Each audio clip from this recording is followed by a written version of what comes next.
and how the Nigerians are actually sleeping on their revolution.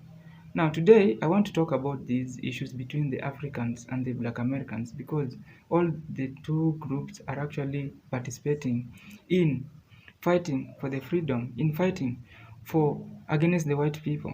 Now, I want to give you some of the versions here about how these Africans and even the Black Americans can actually articulate these issues, and maybe in future we will try to solve them. Now, when you look at these similarities between Africans and African Americans, you'll realize that there's also about historical breakdown style. Like when we discuss whiteness, we must understand that it is not about skin, but about a systemic domination. This system was designed to divide and control. And remember, this is about the conquer. Now, in Africa, colonization stripped people of their land, resources, and most importantly, their cultural pride. Colonizers left behind institutions that taught Africans to see Europeans as the standard of progress and any African as inferior. That is why even today some Africans measure success by how closely they can imitate Europeans. And one of the African example is when you come to Kenya. Majority of Kenyans have actually imitated the style, how they dress, how they talk, and even how they educate their children. They are trying to imitate the European style. Now, when you go to in America, the slavery and even the systematic racism created another wound. Like the Black Americans were robbed of their language, identities, and ancestral connection to Africa.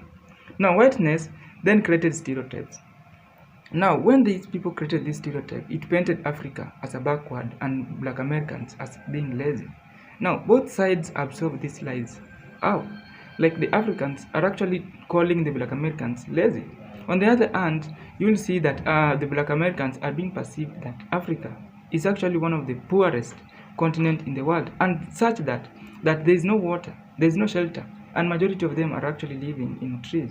So this is something that is very absurd, that the lies that was told to both sides are actually being absorbed, and they have always taken them to their blood.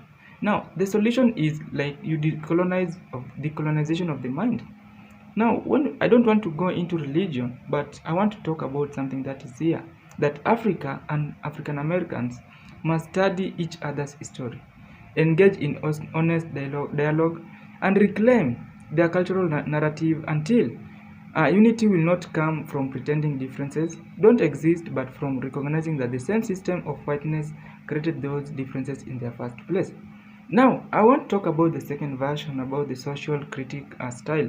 Like whiteness operates like an invisible chain. It is not just in political or economics, it is our thinking. In the way we judge each other, Africans sometimes look at Black Americans and see only the stereotypes that whiteness created. Now, Black Americans sometimes look at the African and see only poverty, again, through less whiteness design. Now, this is just a tragedy of division. Two groups with the same origin but separated by false narrative.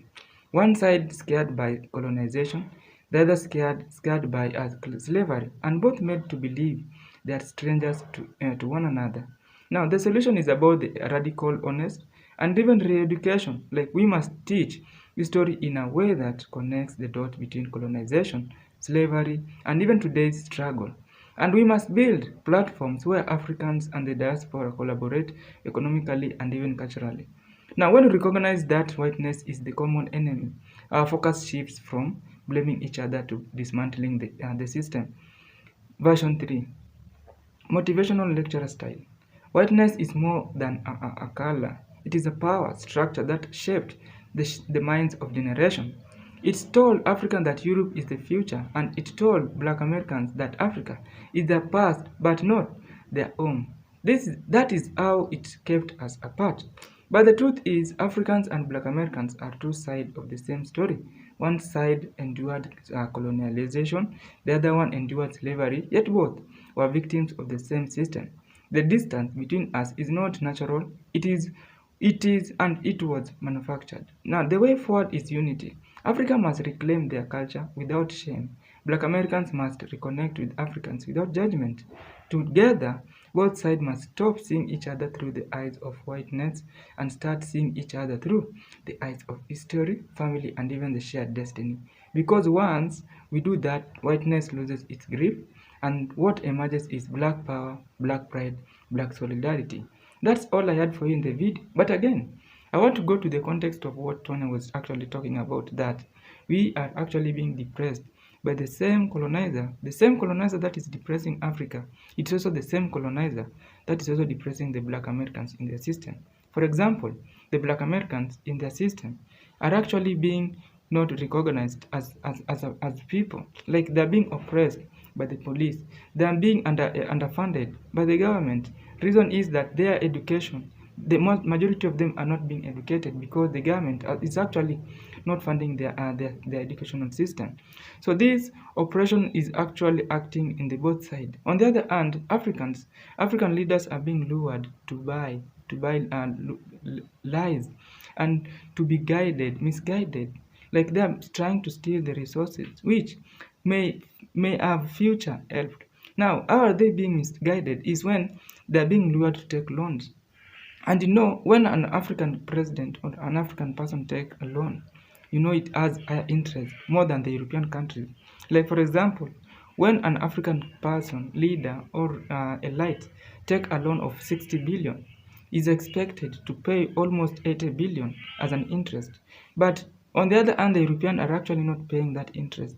So this is how they have crafted this so that they can make Africa to remain poor. How do they make them remain poor? It is when they struggle to pay that interest loan that the organization has actually brought. Now that's all I had for you in the video. Otherwise, what I wanted to say is see you in another episode, and make sure you subscribe to this channel. Road to 1000 subscribers.